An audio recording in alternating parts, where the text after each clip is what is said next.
Chapter 9. Stanley stood in the shower and let the cold water pour over his hot and sore body. It was 4 minutes of heaven. For the second day in a row, he didn't use soap. He was too tired. There was no roof over the shower building, and the walls were raised up 6 inches off the ground except in the corners. There was no drain in the floor. The water ran out under the walls and evaporated quickly in the sun. He put on his clean set of orange clothes. He returned to his tent, put his dirty clothes in his crate, got out his pen and box of stationery, and headed to the rec room. A sign on the door said, "Rec Room." Nearly everything in the room was broken. The TV, the pinball machine, the furniture. Even the people looked broken, with their worn-out bodies sprawled over the various chairs and sofas. X-Ray and Armpit were playing pool. The surface of the table reminded Stanley of the surface of the lake. It was full of bumps and holes because so many people had carved their initials into the felt. There was a hole in the far wall, and an electric fan had been placed in front of it. Cheap air conditioning. At least the fan worked. As Stanley made his way across the room, he tripped over an outstretched leg. "Hey, watch it," said an orange lump on a chair. "You watch it," muttered Stanley, too tired to care. "What'd you say?" the lump demanded. "Nothing," said Stanley. The lump rose. He was almost as big as Stanley and a lot tougher. "You said something." He poked his fat finger in Stanley's neck. "What'd you say?" A crowd quickly formed around them. "Be cool," said X-Ray.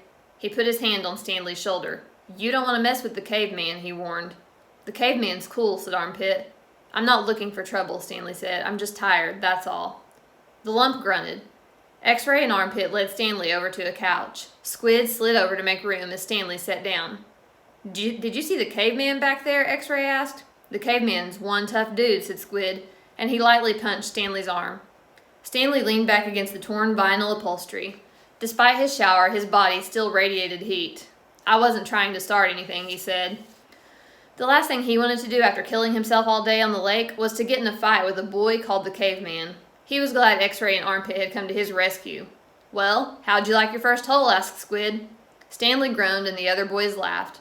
"Well, the first hole's the hardest," said Stanley. "No way," said X-Ray. "The second hole's a lot harder. You're hurting before you even get started. If you think you're sore now, just wait and see how you feel tomorrow morning, right?" "That's right," said Squid. "Plus, the fun's gone," said X-Ray. "The fun?" asked Stanley. "Don't lie to me," said X-Ray. "I bet you always wanted to dig a big hole, right? Am I right?" Stanley had never really thought about it before, but he knew better than to tell X-Ray he wasn't right. "Every kid in the world wants to dig a great big hole," said X-Ray. "To China, right?" "Right," said Stanley. "See what I mean?" said X-Ray. "That's what I'm saying, but now the fun's gone, and you still got to do it again, and again, and again." "Camp fun and games," said Stanley. "What's in the box?" asked Squid.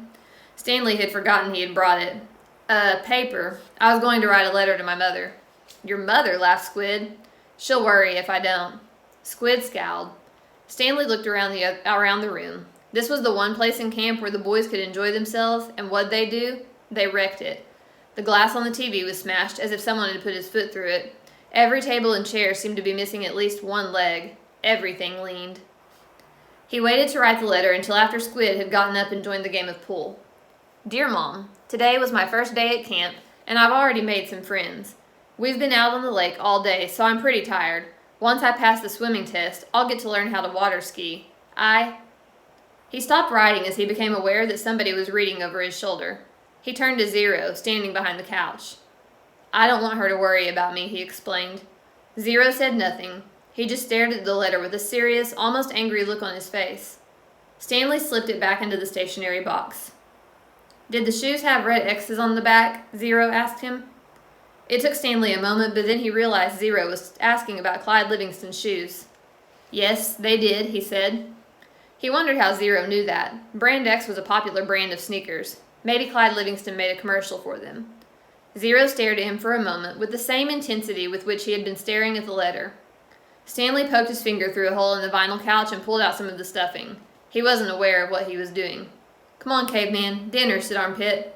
"You coming, caveman?" said Squid. Stanley looked around to see that Armpit and Squid were talking to him. Sure," he said. He put the piece of stationery back in the box, then got up and followed the boys out to the tables. The lump wasn't the caveman. He was. He shrugged his left shoulder. It was better than barf bag.